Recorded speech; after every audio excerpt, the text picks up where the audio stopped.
Hello, and welcome to the Continuum Music Studio. I am Kriss Walas, and today I'm doing a gear review of the Maag Audio EQ4M Mastering EQ. And I'd first like to start by saying this is not the first Maag Audio product I own.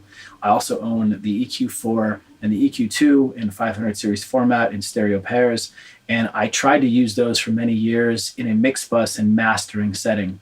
They sound great. When I got the EQ4M, it really changed the game for me and how my love affair has deepened with Maag Audio products. I first got into Maag Audio with the plugin. Plugin Alliance released the EQ4 a while back, and then later the EQ2, and it really changed the way I saw simple EQs with fixed bands to where there wasn't sweeping or notching. It was just plus or minus, call it a day.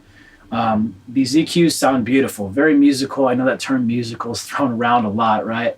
But it just has this like sonic aliveness to it that makes anything you run through it sound better.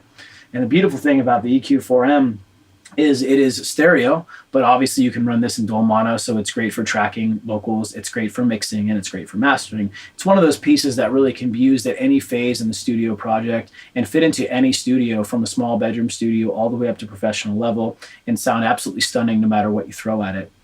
My preferred use for the EQ4M is on a mix bus or mastering context. It has a sound to it that I just really enjoy. It's subtle, but it's euphoric, I guess is the way I'd best describe it. The air band, as we all know with Maag Audio, is the claim to fame, being able to reach up to the 40K altitude. So I feel like this band can lift the roof off of a studio building. It just opens up the top end in a way that feels like it's disintegrating walls, and I'm now transferring into another dimension of mixing. Because mixing, right, our room is a factor, these things are a factor, but there are certain tools out there that make us feel like the space is bigger than it is than we're working in. And that's how I personally feel the airband interacts with me on, call it a metaphysical level, a spiritual level, is that I feel like the space within the high range of the room I'm in, doesn't matter what room or what genre of music, just seems to open up, and you can see the stars almost. It's a beautiful, beautiful phenomenon.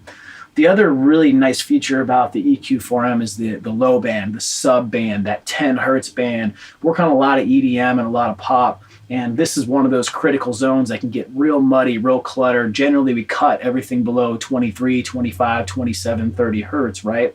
And you would think, well, why do you need a band to boost 10 hertz? Well, if you use this in conjunction with some nice filters, a nice Baxendale filter, or even a nice gentle slope on something like a Fab Filter Pro Q3, you can really dial in this low band to add that girth and that energy down there that I feel like a lot of EQs lack. This is one of my favorite for low-end and high-end boosting.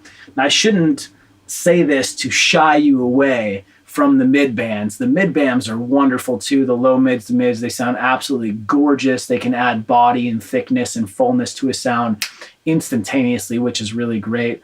Overall, I feel like it's one of the most used products in my studio. As you can see, I've got some other gear here, but this makes the mix every time, and it moves around. But like I said, I really prefer it on the mix bus or in a mastering context. The beautiful thing about the knobs here is they're extremely well constructed. This is extremely well made unit from the boys at Maag Audio. Everything is fully detented, which makes it extremely accessible for recallability. And it's just a no-brainer. Like I said, it's one of those simple EQs that doesn't take a lot of thought. You need a little bottom, you need a little mid, you need a little top, and it's all right there.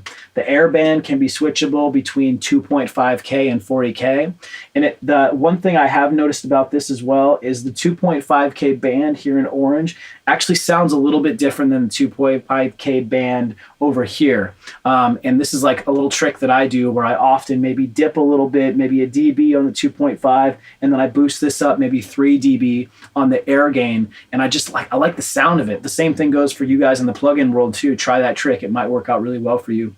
Overall, it's a great EQ, like I said, for any genre of music, any style. Put it anywhere in your chain, it's going to sound great. If you're looking for something that doesn't break the bank to liven up your mix, make things really pop, Give it that Maag Audio sound, man. Take your mix, like I said, into that other dimension. Extend those lows below the floorboards. Extend the highs above the ceiling, and just feel your mix come to life. So I hope you enjoyed the review. If you need more info, you can check out thecontinuemusicstudio.com. We have a long-winded blog post about this in comparison with the plugin as well. And also, I've got a couple videos out for Maag Audio on the Magnum K compressor, an amazing compressor that just came out in the last year. Definitely worthwhile. A little bit more on the expensive side, but if you're in the market for some opto love and you want to have the EQ2 circuit with the airband built into it, definitely a worthwhile compender.